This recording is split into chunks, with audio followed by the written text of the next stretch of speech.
Welcome to my channel. Hi friends, ಎಲ್ಲರೂ ಹೇಗಿದ್ದೀರಾ? ನಾನು ನಿಮ್ಮ ಪ್ರೀತಿಯ ಶಿಲ್ಪಾ ಶುಭಾಷಿನಿ. ಇವತ್ತು ಕೆಲವೊಂದು ಸೂಪರ್ ಟಿಪ್ಸ್ಗಳನ್ನ ನಿಮ್ಮ ಜೊತೆ ಶೇರ್ ಮಾಡ್ಕೋತಾ ಇದ್ದೀನಿ. ಸಾಮಾನ್ಯವಾಗಿ ಮನೆಯಲ್ಲಿ ವೇಸ್ಟ್ ಆಗಿರೋಂತಹ ಪಿಲ್ಲೋ ಕವರ್ ಇರುತ್ತಲ್ಲ, ಅದನ್ನು ತಗೊಂಡು 2 ಪಿನ್ಗಳ ಸಹಾಯದಿಂದ ಈ ರೀತಿ ಶೇಪ್ ಮಾಡಿ ಆ ಪಿನ್ಗಳ ಸಹಾಯದಿಂದ ನೀಟಾಗಿ ಈ ರೀತಿ ಕವರ್ ಮಾಡಾದಮೇಲೆ ಇದ್ರ ಒಳಗಡೆ ಅದೊಂದು ದಾರ ಇದ್ದರೆ, ವೇಸ್ಟು ಏನಾದರೂ ಥ್ರೆಡ್ ಇದ್ದರೆ ನಿಮ್ಮ ಮನೆಗಳಲ್ಲಿ ಹಾಕೊಳ್ಳಿ. ಅದನ್ನು ಇದು ಏನು ಮಾಡ್ತಾ ಇದ್ದೀನಿ ಅಂತ ಅನ್ನಿಸ್ತಾ ಇದೆ ಅಲ್ವಾ ನಿಮಗೆ? ಇದನ್ನು ನೀವು ಪಾತ್ರೆ ತೊಳಿಬೇಕಾದ್ರೆ ನಮ್ಮ ನೈಟಿಗಳು ಅಥವಾ ಡ್ರೆಸ್ ಎಲ್ಲ ತುಂಬ ಗಲೀಜಾಗುತ್ತೆ.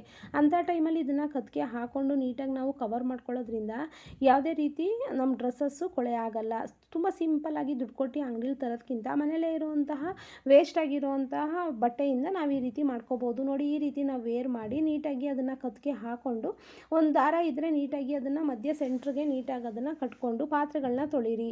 ಒಂದು ಚೂರು ಅಂದರೆ ಏನೂ ಕೂಡ ಗಲೀಜಾಗಲ್ಲ, ನೀಟಾಗಿ ನಮ್ಮ ಡ್ರೆಸ್ಸಸ್ ಇರುತ್ತೆ. ಕೆಲವೊಂದು ಸಲ ತುಂಬ ಗಲೀಜಾಗ್ಬಿಡುತ್ತೆ, ಪಾತ್ರೆ ತೊಳಿತಾ ಇರಬೇಕಾದ್ರೆ ನೈಟಿ ಎಲ್ಲ ಒದ್ದೆ ಆಗುತ್ತೆ, ಮತ್ತು ಸೋಪುಂದು ಇದೆಲ್ಲ ಗಲೀಜೆಲ್ಲ ನಮ್ಮ ಬಟ್ಟೆಗೆ ಆಗ್ತಾನೆ ಇರುತ್ತೆ. ಈ ರೀತಿ ಮಾಡೋದ್ರಿಂದ ಯಾವುದೇ ರೀತಿ ಏನು ಗಲೀಜಾಗಲ್ಲ. ಈ ವಿಡಿಯೋನ ಎಲ್ಲೂ ಸ್ಕಿಪ್ ಮಾಡ್ದೇ ಎಂಡಿಂಗ್ವರೆಗೂ ನೋಡಿ ಅಂತ ಕೇಳ್ಕೊತೀನಿ. ಯಾರೆಲ್ಲ ನನ್ನ ಚಾನಲ್ನ ಸಬ್ಸ್ಕ್ರೈಬ್ ಮಾಡ್ದೇ ನೋಡ್ತಾ ಇದ್ದೀರಾ, ಪ್ಲೀಸ್ ರಿಕ್ವೆಸ್ಟ್ ಮಾಡ್ಕೊತಿದ್ದೀನಿ. ಯಾರು ಕೂಡ ನನ್ನ ಚಾನಲ್ ನೋಡ್ತಾನೂ ಇಲ್ಲ ಮತ್ತು ಸಬ್ಸ್ಕ್ರೈಬ್ನೂ ಮಾಡ್ಕೋತಿಲ್ಲ. ಪ್ಲೀಸ್ ರಿಕ್ವೆಸ್ಟ್ ಮಾಡ್ಕೊತೀನಿ, ನನ್ನ ಚಾನಲ್ನ ಸಬ್ಸ್ಕ್ರೈಬ್ ಮಾಡಿಕೊಂಡು ನನಗೆ ಸಪೋರ್ಟ್ ಮಾಡಿ ಅಂತ ಕೇಳ್ಕೊತೀನಿ. ನೆಕ್ಸ್ಟ್ ಟಿಪ್ ಯಾವುದಪ್ಪ ಅಂದರೆ, ನಿಮ್ಮ ಮನೆಗಳಲ್ಲಿ ಸಾಮಾನ್ಯವಾಗಿ ನಾವು ಫಂಕ್ಷನ್ಗೆ ವೇರ್ ಮಾಡೋಕ್ಕೆ ಆರ್ಟಿಫಿಷಿಯಲ್ ಓಲೆಗಳನ್ನ ತೊಗೊಂಡಿರ್ತೀವಿ ಅಲ್ವಾ?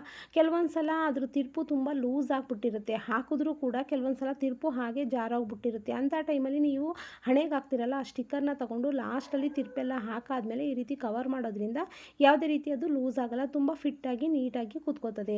ನೆಕ್ಸ್ಟ್ ಟಿಪ್ ಯಾವುದಪ್ಪ ಅಂದರೆ, ಮನೆಗಳಲ್ಲಿ ಕ್ಯಾಲೆಂಡರ್ಗಳನ್ನ ಹಾಕಿದಾಗ ಗಾಳಿಗೆ ತುಂಬ ಸೌಂಡ್ ಬಂದು ಆ ಕಡೆ ಈ ಕಡೆ ಹಾರಾಡ್ತಾ ಇರುತ್ತೆ. ಅಂಥ ಟೈಮಲ್ಲಿ ನೀವು ಹೇರ್ಗೆ ಹಾಕೋತಿರಲ್ಲ ಹೇರ್ ಪಿನ್ನು, ಅದ್ರ ಸಹಾಯದಿಂದ ಈ ರೀತಿ ಕವರ್ ಮಾಡಿದ್ರೆ 2 ಕಡೆ ನೀಟಾಗಿ ಎಲ್ಲ ಕವರ್ಗಳನ್ನೂ ಹಾಕ್ಬಿಟ್ಟು ನೀಟಾಗಿ ಕವರ್ ಮಾಡೋದ್ರಿಂದ ಸ್ವಲ್ಪನೂ ಕೂಡ ಅಳ್ಳಾಡಲ್ಲ, ನೀಟಾಗಿ ಫಿಟ್ಟಾಗಿ ಕೂತಿರುತ್ತೆ. ನೆಕ್ಸ್ಟು ಈ ರೀತಿ ನಾವು ಮಸಾಲ ಪದಾರ್ಥಗಳಾಗಿರ್ಬೋದು, ಯಾವುದೇ ಕಾಳುಗಳನ್ನ ತಂದಾಗ ಅರ್ಧ ಓಪನ್ ಮಾಡಿ ಹಾಗೆ ಬಿಟ್ಬಿಡ್ತೀವಿ, ಆಗ ಹುಳಿಯೋ ಚಾನ್ಸಸ್ ಇರುತ್ತೆ. ಅಂಥ ಟೈಮಲ್ಲಿ ಮನೆ ಹೇರ್ ಪಿನ್ಗಳನ್ನ ಈ ರೀತಿ ಹಾಕಿಡ್ಬೋದು. ಅಥವಾ ನಿಮ್ಮ ಮನೆಗಳಲ್ಲಿ ರಬ್ಬರ್ ಇರುತ್ತಲ್ಲ, ಆ ವೇಸ್ಟ್ ರಬ್ಬರ್ಗಳನ್ನ ಈ ರೀತಿ ಹಾಕಿ ನೀಟಾಗಿ ಪ್ಯಾಕ್ ಮಾಡೋದ್ರಿಂದ ಯಾವುದೇ ರೀತಿ ಹುಳಗಳು ಆಡಲ್ಲ, ಗಾಳಿನೂ ಕೂಡ ಆಡದೇ ಇರೋದ್ರಿಂದ ತುಂಬ ದಿನಗಳ ಕಾಲ ಬಾಳಿಕೆ ಬರುತ್ತೆ. ನೆಕ್ಸ್ಟ್ ಟಿಪ್ ಯಾವುದಪ್ಪ ಅಂದರೆ, ವೇಸ್ಟು ಪೊರ್ಕೆ ಇರುತ್ತಲ್ಲ ನಿಮ್ಮ ಮನೆ, ಹಳೇದಾಗಿದೆ ಅಂತ ಎಸೆಯೋಕ್ಕೆ ಹೋಗ್ಬೇಡಿ, ಇಟ್ಕೊಳ್ಳಿ, ಅದು ಕೂಡ ಉಪಯೋಗಕ್ಕೆ ಬರುತ್ತೆ. ಮತ್ತು ವೇಸ್ಟ್ ಸಾಕ್ಸು ಎರಡನ್ನೂ ಕೂಡ ಕವರ್ ಮಾಡಿಬಿಟ್ಟು ನೀಟಾಗಿ ಕವರ್ ಮಾಡಾದಮೇಲೆ ಲಾಸ್ಟ್ ಎಡ್ಜಿಗೆ ಒಂದು ರಬ್ಬರ್ ಬ್ಯಾಂಡಿಂದ ನೀಟಾಗಿ ಲಾಕ್ ಮಾಡಾದಮೇಲೆ ಅದ್ರ ಮೇಲ್ಗಡೆ ಸ್ವಲ್ಪ ನೀರನ್ನು ಹಾಕಿ.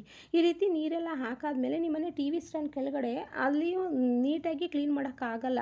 ಮತ್ತು ಮಕ್ಕಳು ಓದ್ಕೊಳ್ಳೋ ಅಂಥ ಟೇಬಲ್ ಕೆಳಗಡೆನೂ ಅಷ್ಟೇ ನೀಟಾಗಿ ಅಲ್ಲೆಲ್ಲ ನಾವು ಒರೆಸ್ಬೇಕಾರೆಲ್ಲ ಒರೆಸೋಕ್ಕಾಗಲ್ಲ. ಈ ರೀತಿ ಮಾಡೋದ್ರಿಂದ ಅದ್ರ ಕೆಳಗಡೆ ಎಲ್ಲ ನೀಟಾಗಿ ಒರೆಸ್ಕೋಬೋದು, ಮತ್ತು ಧೂಳನ್ನೆಲ್ಲ ತುಂಬ ಚೆನ್ನಾಗಿ ನೀಟಾಗಿ ತೆಗಿಬೋದು. ನೋಡಿ, ಈ ಟಿಪ್ಸ್ನ ನೀವು ಕೂಡ ಫಾಲೋ ಮಾಡಿ, ತುಂಬ ಯೂಸ್ಫುಲ್ಲು. ಎಷ್ಟು ಚೆನ್ನಾಗಿದೆ, ಎಲ್ಲ ವೇಸ್ಟು ಅಂತ ಏನು ಬಿಸಾಕೋಕ್ಕೆ ಹೋಗಬೇಡಿ, ಅದರಿಂದನೂ ಕೂಡ ನಾವು ರಿಯೂಸ್ ಮಾಡ್ಕೋಬೋದು. ನೋಡಿ ಎಷ್ಟು ಚೆನ್ನಾಗಿ ನೀಟಾಗಿ ಅಲ್ಲಿ ಒಳಗಡೆ ಎಲ್ಲ ನಾವು ತುಂಬ ಉದ್ದ ಕೈಯೆಲ್ಲ ಹಾಕಿ ಕ್ಲೀನ್ ಮಾಡೋಕ್ಕಾಗಲ್ಲ. ಈ ರೀತಿ ಮಾಡೋದ್ರಿಂದ ತುಂಬ ಧೂಳೆಲ್ಲ ಬರುತ್ತೆ. ವಿಡಿಯೋ ಇಷ್ಟ ಆದರೆ ಲೈಕ್ ಕೊಡಿ. Thank you.